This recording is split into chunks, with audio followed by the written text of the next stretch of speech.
O Brasil possui mais de 80 milhões de processos judiciais em tramitação, entre os quais o crescente aumento das chamadas demandas predatórias. Como identificá-las? Elas afetam a qualidade e a segurança do judiciário? Esses são os principais temas de hoje do Pensamento Jurídico, uma produção da Associação dos Magistrados Mineiros, a AMAGES. E para falar sobre o assunto, eu tenho o prazer de receber aqui o juiz Evandro Canguçu Melo, que é titular da 5ª Vara Civil da comarca de Montes Claros, no norte de Minas, a 420 quilômetros da capital mineira, e o juiz Ezequiel Moura, da Vara Única da comarca de Açucena, na região do Vale do Rio Doce, a 270 quilômetros de Belo Horizonte. Obrigado aos dois pela presença, um prazer então recebê-los aqui. Um prazer nosso. Obrigado. É você que nos acompanha, por favor, inscrever-se no canal da AMAGES no YouTube e deixe lá suas sugestões e comentários que serão muito bem-vindos. Doutor Evandro, o maior ajuizamento de ações significa mais acesso à justiça, porque também pode haver ali uma contaminação, né? Haver entre elas essas demandas predatórias. São demandas falsas? Qual a razão aí disso aí? Por que aumenta-se o acervo processual de maneira inexplicável? São múltiplos os fatores dessas demandas predatórias, né? A começar pelo grande número de formação de bacharéis, né? E então isso propicia um acesso amplo do jurisdicionado à justiça. E como a justiça tem várias portas, hoje está muito fácil ajuizar as demandas. E com isso surgem, né, esse volume exagerado, inflado, às vezes estimulado por terceiros ou parceiros, enfim, são várias situações que fazem com que, às vezes, um mesmo contrato é dividido em várias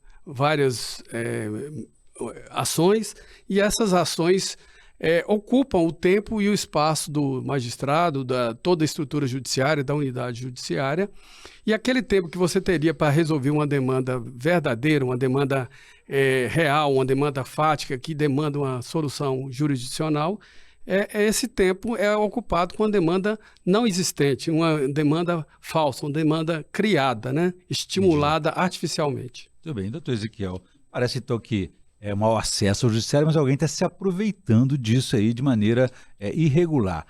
Fazer essa prática aí traz ganho financeiro? Alguém ganha dinheiro com isso? Primeiro, eu gostaria de pontuar que a Constituição Federal de 1988 possibilitou o maior acesso ao judiciário, estabelecendo como uma garantia fundamental de todo qualquer cidadão o acesso ao poder judiciário.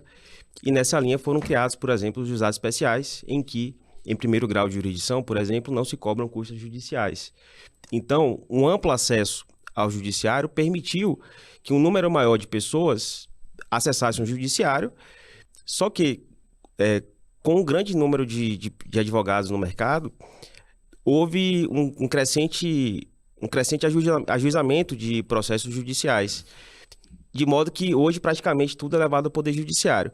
E, em grande parte, essas demandas são demandas artificiais que geram grande prejuízo ao Poder Judiciário, e todo o sistema de justiça, o CNJ e o próprio Tribunal de Justiça de Minas Gerais estão muito atentos a essa questão, que acaba trazendo prejuízo para todo o sistema de justiça, para o Poder Judiciário, para o Ministério Público e, sobretudo, para o jurisdicionado, que efetivamente tem uma demanda efetiva, que precisa de uma solução, um olhar mais atento por parte do Judiciário, que às vezes acaba sendo prejudicado por um grande número de ações que muitas vezes beneficiam um pequeno grupo de pessoas e de pessoas que se utilizam do sistema de justiça para tirar vantagens que não são devidas. Entendi. Bom, então, nesse caso aí, a advocacia que é predatória, não é a demanda, né? É um assunto para a OAB resolver. Bom, mas, doutor Evandro, como o senhor disse, então, não se trata de um conflito real, e até as provas aí são forjadas, né? Como é que isso fica, que impede, como o senhor disse, o judiciário de atender aquelas demandas que são necessárias? Isso afeta a qualidade, a segurança do judiciário? Com certeza. Além da qualidade e da segurança, afeta no tempo processual. Veja bem, se você tem 1000 processos e esses 1000 são reais, você tem X tempo em cada movimento processual, em cada pauta de audiência, em cada tempo para você analisar aquelas provas, para você decidir, para movimentar o processo. Se uma parte significativa dessa demanda não existe, é fabricada ou artificialmente inflada, você toma tempo daquelas demandas reais necessárias, então o tempo é o mesmo. O tempo que a gente tem para resolver as demandas é o mesmo para todo aquele acervo na unidade judiciária. Se você tem uma grande parte significativa que toma seu tempo, você elastece o tempo daquelas demandas verdadeiras, reais. Muito bem. Então, Ezequiel, então a gente tem que rever aquele conceito de morosidade do judiciário, porque afinal de contas tem mais responsáveis nisso aí. Como é que é possível identificar uma demanda predatória para tentar evitar que isso não tome esse tempo do senhor? Não é uma regra, mas uma boa parte das demandas predatórias são demandas repetidas, com a mesma matéria, em face de um mesmo fornecedor de produto e serviço. Por exemplo, as instituições financeiras têm um grande número de ações ajuizadas contra instituições financeiras, e esse tipo de ação ele tem uma modelagem própria. Então, além do serviço de inteligência que tanto o CNJ quanto o Tribunal de Justiça de Minas Gerais têm, de identificar essas demandas, fazendo pesquisas pelo advogado que patrocina esse tipo de caso, quando se repete muito, ou pela matéria repetida em grande escala sobre um determinado tema. Então, o serviço de inteligência alerta as unidades jurisdicionais em todo o estado, são emitidos relatórios disponibilizados para que a gente possa monitorar esse tipo de demanda. E também, cada juiz em cada unidade adota estratégias. Eu, por exemplo, lá na minha unidade, no serviço de triagem, consigo identificar se há uma repetição muito grande de demandas por um mesmo escritório de advocacia, por exemplo. E aqui não se quer, de forma alguma, trazer uma imagem ruim ou criticar a advocacia, não é isso. É apenas um pequeno grupo de advogados que se utiliza do sistema de justiça, que capturou o sistema de justiça para, muitas vezes, tirar vantagens indevidas. E, muitas vezes, aquela pessoa que é indicada como autora da ação, muitas vezes sequer sabe que aquela ação existe. Às vezes nem... vítima, inclusive. É vítima, inclusive. Inclusive, recentemente, agora eu tive um processo que retornou do tribunal aqui de Minas, de uma das câmaras cíveis, em que, embora a ação tenha sido julgada procedente em primeiro grau, no Tribunal de Justiça se identificou que era uma demanda predatória, que havia indícios, na verdade, se fez uma apuração, se fez uma diligência, e a parte autora indicada naquela ação, consultada se tinha otorgado a procuração e se tinha conhecimento daquele processo, falou que não conhecia o advogado, nunca tinha tido contato, nunca tinha assinado aquela procuração, que a assinatura não era sua. Então, hoje o Tribunal de Justiça de Minas Gerais está muito preparado e conta com algumas comissões que tratam especificamente dessa temática. E nesse caso aí de uma vitória de uma demanda como essa, quem vai ganhar é quem acionou, não a pessoa que foi usada para isso. Exatamente.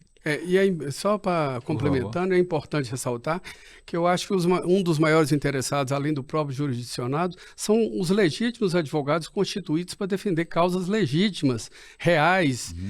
Então, o tempo do processo desses advogados legitimamente constituídos para causas e problemas jurídicos que o judiciário tem que resolver, que são um dos maiores interessados e são os mais prejudicados, juntamente com as partes. Sim. Porque eles estão trazendo demandas legítimas e têm uma legítima expectativa de que esse processo dele ande mais rápido, resolva mais rápido. E com essa demanda trazida por esses poucos registros, né, de acordo com o colega Ezequiel, porque são poucos, e esses poucos às vezes fazem barulho. Felizmente, como bem dito, essas ferramentas que a gente tem hoje, que a própria informática e as estatísticas nos fornecem, nos ajudam a identificar essas demandas. Ajudam a filtrar isso, né? Agora, o senhor falou sobre isso aí, é bem verdade, né?